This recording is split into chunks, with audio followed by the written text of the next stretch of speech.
तो बच्चों कैसे हैं आप लोग बेटा? मैं उम्मीद करता हूं कि आप लोग बहुत ही बढ़िया हो गए, अपनी पढ़ाई लिखाई बहुत ही मस्त झकास तरीके से बेटा कर रहे हुए। तो जैसा आप लोग पता है कि हम लोग का बेटा यहाँ पर चैप्टर लाइन से लाइन चला था बेटा, और ये इस चैप्टर के लास्ट क्वेश्चन है। मैंने आपको सारे वैरायटी क्वेश्चन करा दिए हैं। अब आप मैं दो बेटा क्वांटिटी ऑफ सारे क्वेश्चन मैंने नहीं कराए हैं, लेकिन मैंने क्वालिटी वाले सारे क्वेश्चन करा दिए हैं। मतलब हर टाइप के मैंने क्वेश्चन करा दिए हैं। अब आप क्या करोगे आप अपनी बुक से सारे क्वेश्चन लगाओगे, आपके सारे क्वेश्चन हो जाएंगे। मैंने सारे कॉन्सेप्ट यहाँ पर बता दिए हैं बेटा। ये लास्ट के 3 क्वेश्चन की बात यहाँ करते हैं, तो टाइम ना वेस्ट करते हुए अपने हम क्वेश्चन की बेटा यहाँ बात करते हैं।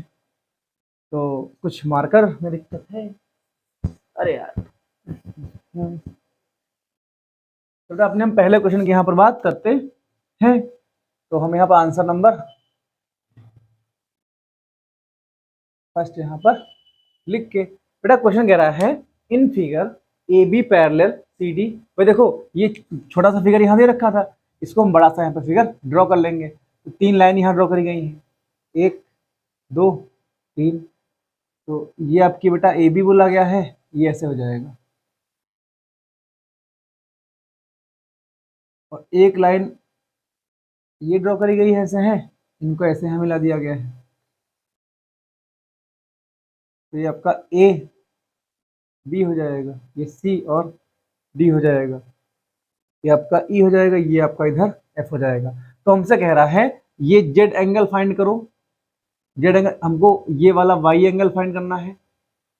वाई की वैल्यू क्या हो जाएगी? हमको बेटा ये एक्स वाला एंगल यहाँ पर ये फाइंड करना है। तो देखो, और हमको ये वाला एंगल इधर ये बेटा 55 हमको दे रखा था। फिगर ध्यान से देखते रहो, ये आपको 55 यहाँ पर दे रखा था। तो बेटा अगर हम बात करते हैं, हमको गिवन दे रखा है कि ए बी, गिवन दे रखा है A B parallel C D parallel E F, E और एफ। तो ये हमको गिवन दे रखा है।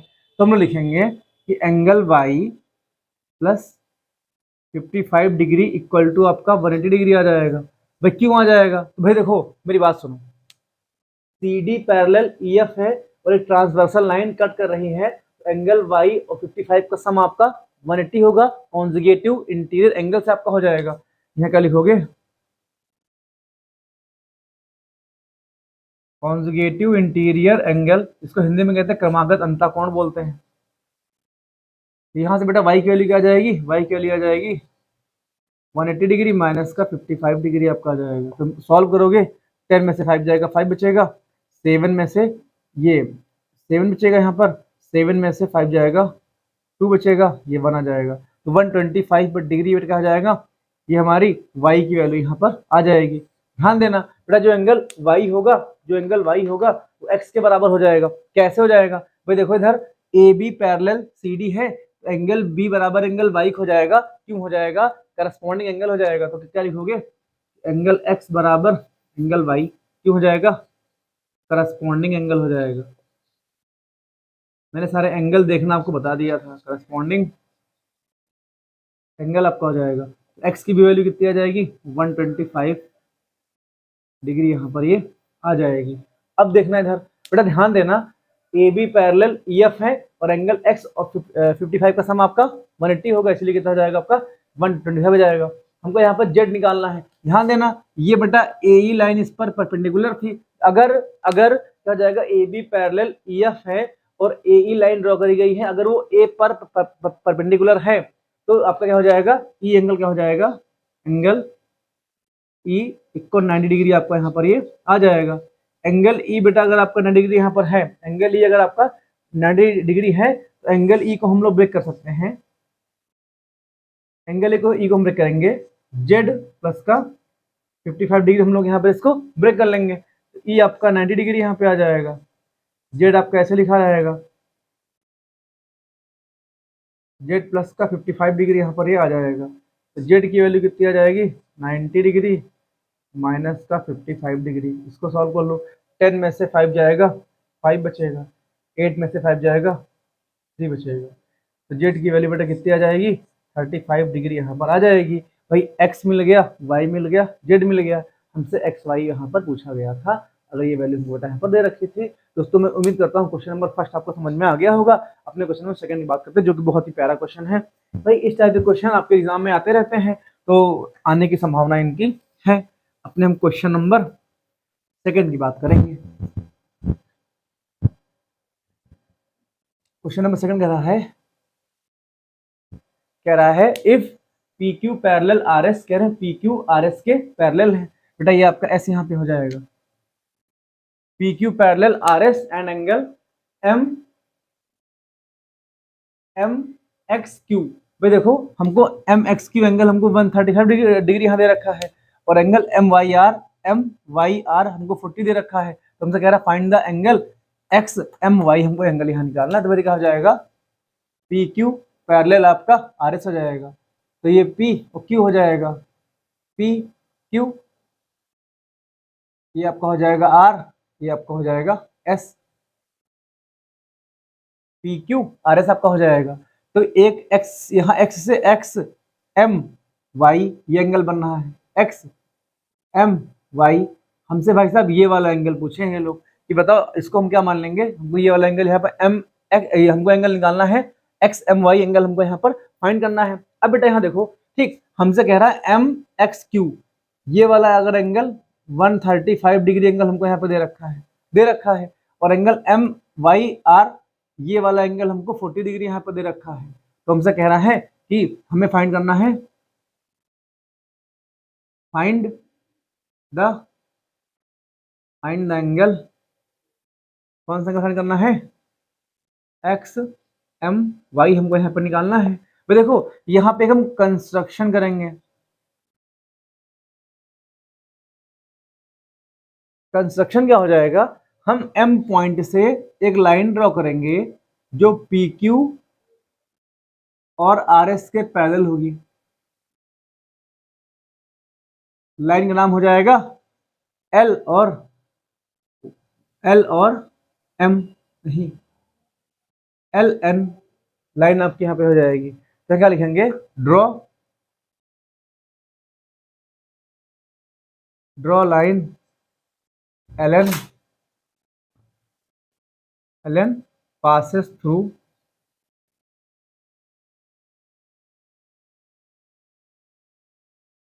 passes पॉइंट क्या हो जाएगा, passes पॉइंट एम पॉइंट से पास कर रही है, विच इज जो कि विच इज पैरेलल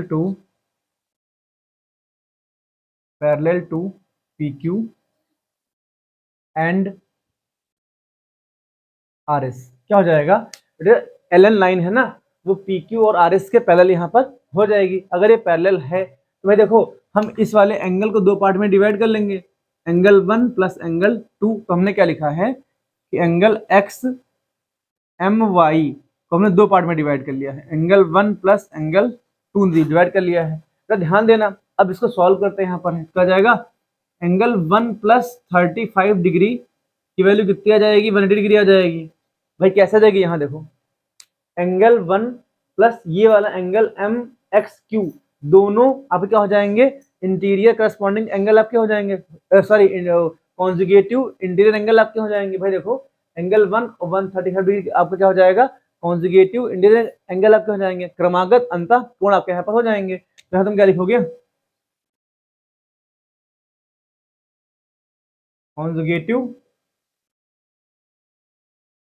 इंटीरियर, ये आपके एंगल यहाँ पे आ जाएंगे। बड़ा एंगल 1 की वैल्यू कितनी आ जाएगी, 180 डिग्री माइनस का 135 डिग्री आपको हो जाएगा। तो 10 में से 5 जाएगा, 5 बचेगा, 7 में से 3 जाएगा आपका, 4 बचेगा। तो कितना जाएगा, ये आपका एंगल 1 की वैल्यू कितनी आ जाएगी, 45 डिग्री यहाँ पे आपकी एंगल 1 की वैल्यू यहाँ पर आ जाएगी।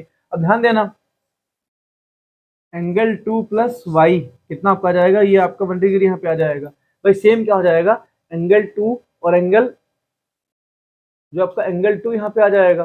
ठीक है, अब ध्यान देना बेटा, सॉरी ऐसे नहीं, ऐसे देखो क्या हो जाएगा। अब यहाँ का सीन देखो इधर, भाई यहाँ से क्या हो जाएगा कि लिखोगे एंगल 2 इक्वल आपका 40 डिग्री आ जाएगा, एंगल 2 एंगल इसके इक्वल यहाँ पे आ जाएगा। भाई क्यों आ जाएगा, अल्टरनेट इंटीरियर एंगल आपका आ जाएगा। क्या आ जाएगा, अल्टरनेट इंटीरियर एंगल आपका आ जाएगा। क्या आ जाएगा, अल्टरनेट इंटीरियर एंगल आपका आ जाएगा। अल्टरनेट इंटीरियर एंगल आपका आ जाएगा, अल्टरनेट इंटीरियर एंगल आपका आ जाएगा। भाई क्यों आ जाएगा, अल्टरनेट इंटीरियर एंगल आपका आ जाएगा, क्यों आ जाएगा, अल्टरनेट इंटीरियर एंगल आपका आ जाएगा। भाई सेम क्या हो जाएगा, ये आपका एंगल यहाँ पे आ जाएगा। कैसे आ जाएगा भाई, देखो इधर, भाई देखो LN लाइन RS के पैरेलल है, तो एंगल 2 आपका एंगल 40 के इक्वल आ जाएगा, अल्टरनेट इंटीरियर एंगल आ जाएगा, एकांतर अंतः कोण आपका यहाँ पर ये आ जाएगा। और एंगल 1 प्लस एंगल 2 को ऐड करोगे तो क्या तुम्हें मिल जाएगा, एंगल XMY मिल जाएगा। तो एंगल XMY की वैल्यू क्या आ जाएगी, XMY की वैल्यू क्या आ जाएगी, 45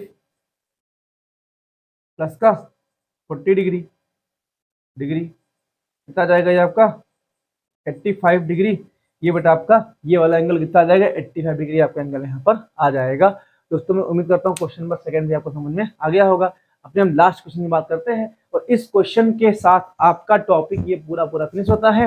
हमारा नेक्स्ट जो चैप्टर रहेगा ट्रायंगल्स एंड इट्स एंगल्स आपके यहाँ पर हो जाएंगे। तो दोस्तों मैं इसको यहाँ पर रफ करता हूँ, अपने हम क्वेश्चन नंबर 3 की बात यहाँ पर करते हैं। आई होप मेरा प्रयास आपको समझ में आ रहा होगा। ध्यान देना, अभी होली का त्यौहार है, तो आप लोग को होली की अग्रिम शुभकामनाएं। और आपकी क्लास 2 दिन ऑफ रहेगी, क्लास 2 दिन ऑफ रहेगी। दो दिन आपको वीडियो नहीं मिल पाएंगे भाई, मैं भी इंसान हूँ, मेरे भी फैमिली, मुझे भी थोड़ा सा घूमना घामना है। 2 दिन क्लास आपकी ऑफ रहने वाली है। तो क्वेश्चन नंबर 3 की बात करते हैं। क्वेश्चन नंबर 3 में एक बता दो, क्वेश्चन नंबर 3 को पढ़ने से पहले एक नियम देख लो इधर कि भाई देखो क्या हो जाएगा, ये आपका सरफेस है, ठीक, अगर ये सरफेस है और यहाँ से कोई इंसिडेंट रे आपकी यहाँ पे आ रही है, ठीक, और इस पॉइंट T से टकरा करके ऐसे वापस आपकी चली जाती है, तो ये क्या हो जाएगा, ये आपकी इंसिडेंट रे हो जाएगी। ये क्या हो जाएगी, ये आपकी रिफ्लेक्टेड रे हो जाएगी। तो बेटा यहाँ से अगर एक परपेंडिकुलर टेंजेंट यहाँ ड्रॉ करते हो तो क्या हो जाएगा, जो ये वाला बेटा एंगल होता है इसके बराबर होता है। तो एंगल I बराबर एंगल R, आप लोग फिजिक्स में क्लास 9th में पढ़ोगे इसे। मतलब इसमें आपके ये रूल क्या होता है कि कोई अगर रे किसी सरफेस के पॉइंट से टकरा करके आपका रिफ्लेक्ट होकर के निकल जाती है, तो एक यहाँ पे हम लोग टेंजेंट ड्रॉ करते हैं, जो क्या हो जाएगा भाई, एंगल I बराबर एंगल R हो जाएगा।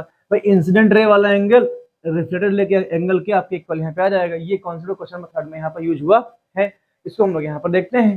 भाई क्या आ जाएगा, देखो इधर ये चीज आपको यहाँ पर एंगल वाला समझ में आना चाहिए, तभी क्वेश्चन आपको हो पाएगा, वरना आप बैठे रहोगे। तो कह रहा है PQ एंड RS। भाई देखो PQ एंड RS क्या हो जाएगा, are two mirror placed parallel to each other, मतलब क्या हो जाएगा PQ और RS। भाई इसका फिगर यहाँ ड्रॉ करते हैं, क्या हो जाएगा PQ और RS, तो ये आपका PQ मिरर हो जाएगा। भाई मिरर की एक साइड क्या होती है, पेंट वाली होती है, तो इसको पेंट यहाँ कर दिया गया है।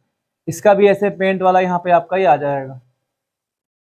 ये क्या हो जाएगा, ये आपका RS यहाँ पे हो जाएगा। तो कह रहे एक रे को यहाँ से एक रे यहाँ पे आती है, ए से एक रे ए से आती है बी पर, फिर बी से रिफ्लेक्ट होकर के सी पर चली जाती है। अब जब सी से हुई रिफ्लेक्ट तो डी से ऐसे निकल गई, ऐसे डी पॉइंट से ऐसे करके ये निकल गई। तो तुमको ऐसे क्वेश्चन पूरा कह रहा है, क्या कह रहा है, PQ and RS are two mirror placed parallel to each other and incident ray AB। भाई AB क्या हो जाएगी, आपकी आपतित किरण हो जाएगी, इंसिडेंट रे आपकी हो जाएगी AB strike the mirror PQ at B। भाई PQ मिरर पर पॉइंट B पर इधर आपकी रिफ्लेक्ट करती है। The reflected ray moves along the path BC। भाई क्या हो जाएगा, भाई जैसे A से B पे गई, फिर B से BC पाथ पर आपकी BC यहाँ पर आ जाएगी। फिर इसका कह रहा है and strike the mirror RS at C। भाई क्या हो जाएगा, RS मिरर पर पॉइंट C पर ये रे टकराती, मतलब इसका पाथ ये ऐसे हो जाएगा, इसका पाथ ऐसे आपका हो जाएगा, ठीक है, at C and again reflected back along CD। भाई CD से होकर प्रॉपर ये निकल जाती है रे। प्रूव दैट, हमें क्या प्रूव करना है, हमें प्रूव करना है कि प्रूव दैट, प्रूव करना है AB पैरेलल CD। हमको दिखाना है कि AB CD आपस में पैरेलल यहाँ पर हो जाएंगे। कैसे हो जाएंगे, भाई देखो इधर मेरी बात सुनो, तो हम क्या करेंगे, कंस्ट्रक्शन करना पड़ेगा हमको। कंस्ट्रक्शन क्या हो जाएगा, आपका हो जाएगा यहाँ पर, ठीक, ड्रॉ टेंजेंट नहीं, ड्रॉ। अब देखो बेटा यहाँ से एक परपेंडिकुलर यहाँ लाइन ड्रॉ करेंगे ऐसे करके, जी क्या हो जाएगा, ये आपका T मान लो, और यहाँ से लाइन डायरेक्ट ड्रॉ कर दो, इसको M मान लो, क्या हो जाएगा TB परपेंडिकुलर PQ हो जाएगा, एंड क्या हो जाएगा MC परपेंडिकुलर RS यहाँ पे हो जाएगा। भाई मैंने पॉइंट C से एक लाइन ड्रॉ करी है जो इस पैरेलल, जो क्या हो जाएगा, इस मिरर पर परपेंडिकुलर लाइन हो जाएगी। इसी को हम क्या बोलते हैं, हिंदी इंग्लिश में क्या बोलते हैं इसको, है वो अभिलंब बोलते हैं ना, हिंदी में इसको अभिलंब बोलते हैं। ठीक है, टेंजेंट आपका हो जाएगा। अब देखो इधर इतना आपका यहाँ पर ये आ जाएगा, एल्टीट्यूड यहाँ पे हम लोग यहाँ पर ड्रॉ कर देंगे। अब बेटा मेरी ध्यान सुनो, मेरी बात सुनो। अभी मैंने एक लॉ बताया था, अभी जैसे बताया था कि किसी भी सरफेस पर अगर कोई रे आती है तो फिर टकरा करके चली जाती है। तो यहाँ एक अगर टेंजेंट यहाँ ड्रॉ किया जाता है तो ये वाला अभिलंब, ये वाला एंगल इनके बराबर हो जाएगा। तो बेटा अगर हम ये वाला एंगल 1 मान लें, ये इसको एंगल 2 मान लें, ये आपका एंगल 3 हो जाएगा, इसको एंगल 4 मान लें, क्या हो जाएगा, एंगल 1 बराबर आपका एंगल 2 आ जाएगा। यहाँ से सोल्यूशन आपका शुरू हो जाएगा। एंगल 1 क्या हो जाएगा, आपका एंगल 2 के इक्वल आ जाएगा। तो क्या लिखोगे, लॉ ऑफ, इसका लॉ हो जाएगा लॉ ऑफ रे, रे का ये लॉ हो जाएगा। तो एंगल 1 एंगल 2 आपका आपस में इक्वल हो जाएगा। यहाँ तुम क्या लिख सकते हो कि एंगल I बराबर एंगल R, इतना लिख लो खाली बस। अब बेटा क्या हो जाएगा, ये दोनों आपस में इक्वल यहाँ पे आ जाएंगे। अब इसके बाद हम लोग क्या करेंगे, सिमिलरली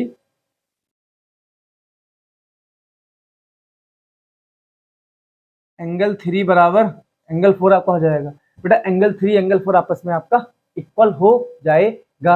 अब देखो इधर इतना आपको यहाँ पे आना चाहिए। अब मेरी बात सुनो, ठीक है, हम लिखेंगे कि एंगल 2 बराबर एंगल 3 आपका होगा, एंगल 2 आपका बराबर एंगल 3 हो जाएगा। तो सर जी कैसे, भाई क्या हो जाएगा कि TB परपेंडिकुलर PQ एंड क्या हो जाएगा, MC परपेंडिकुलर RS। भाई अगर ये हो जाएगा तो तुम क्या बोलोगे सर जी, TB लाइन TB पैरेलल किसके हो जाएगा, ये आपका MC के हो जाएगा। TB पैरेलल MC के है और एक ट्रांसवर्सल लाइन BC कट कर रही है, तो एंगल 2 क्या हो जाएगा, तो ये बराबर की हो जाएंगे। तुम क्या लिखोगे यहाँ पर, अल्टरनेट, अल्टरनेट इंटीरियर, इंटीरियर ये आपके एंगल यहाँ पे हो जाएंगे। भाई देखो TB पैरेलल MC है, TB MC के पैरेलल अगर है और एक पॉइंट B को C से मिला दिया गया है तो एंगल 2 आपका एंगल 3 के बराबर आ जाएगा। ये एंगल 3 यहाँ लिखा है, एंगल 3 के बराबर आ जाएगा, अल्टरनेट इंटीरियर एंगल आपका आ जाएगा। तो भाई देखो इधर मेरी बात सुनो, एंगल 2 बराबर एंगल 3 आ जाएगा। भाई देखो इधर, अब मेरी बात सुनो, एंगल 2 बराबर एंगल 3 आपका यहाँ पर ये आ जाएगा। इतने में दिक्कत हम लोग को नहीं होनी चाहिए। अब इसके बाद हम लोग यहाँ पे क्या कर सकते हैं, भाई देखो इधर मेरी बात सुनो, एंगल 2 एंगल 1 के बराबर है ठीक है, एंगल 3 आपका एंगल 4 के बराबर है और एंगल 2 आपका एंगल 3 के बराबर जाएगा। तो इससे हम क्या लिखेंगे, from above information, from above equation.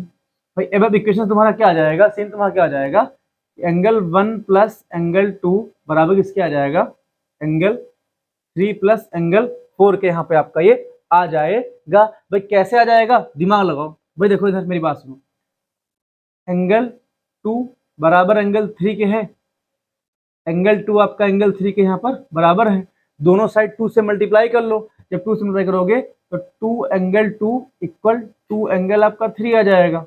अब ध्यान देना, इसके जैसा देखो इधर 2 एंगल 2 को हम लिख सकते हैं एंगल 2 प्लस का एंगल 2 लिख सकते हो, इक्वल कितना आ जाएगा, एंगल 3 प्लस का एंगल,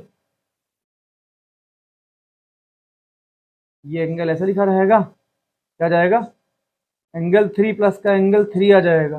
भाई एंगल 2 एंगल 1 के बराबर है तो यहाँ एंगल 1 एक लिखेंगे, एंगल 1 प्लस का एंगल 2 आ जाएगा, इक्वल एंगल 3 आपका एंगल 2 के बराबर है, तो कितना जाएगा आपका, यहाँ पर आपका आ जाएगा एंगल 3 आपका एंगल 4 के बराबर है, तो एक एंगल 3 रहेगा, ये आपका एंगल 4 आ जाएगा। भाई देखो एंगल 1 प्लस एंगल 2 बराबर एंगल 3 प्लस एंगल 4 क्या आ जाएगा, तो हम क्या बोलेंगे, ये पूरा एंगल C, ये पूरा एंगल B आपस में इक्वल आ जाएगा। तो क्या लिखोगे, एंगल B बराबर एंगल C। तो देखो अब एंगल B एंगल C के बराबर आ गया है, इट मींस हम क्या बोलेंगे, ये तभी पॉसिबल है, AB आपका CD के पैरेलल हो जाएगा। भाई तभी पॉसिबल है ना। तो इसके बाद क्या लिखोगे, अभी एंगल बी एंगल सी के बराबर, तो हम क्या लिखेंगे कि ए बी पैरेलल आपका यहाँ पर ये सी डी आ जाएगा। भाई देखो एंगल बी एंगल सी के बराबर है, ए बी आपका सी डी के पैरेलल यहाँ पर आ जाएगा।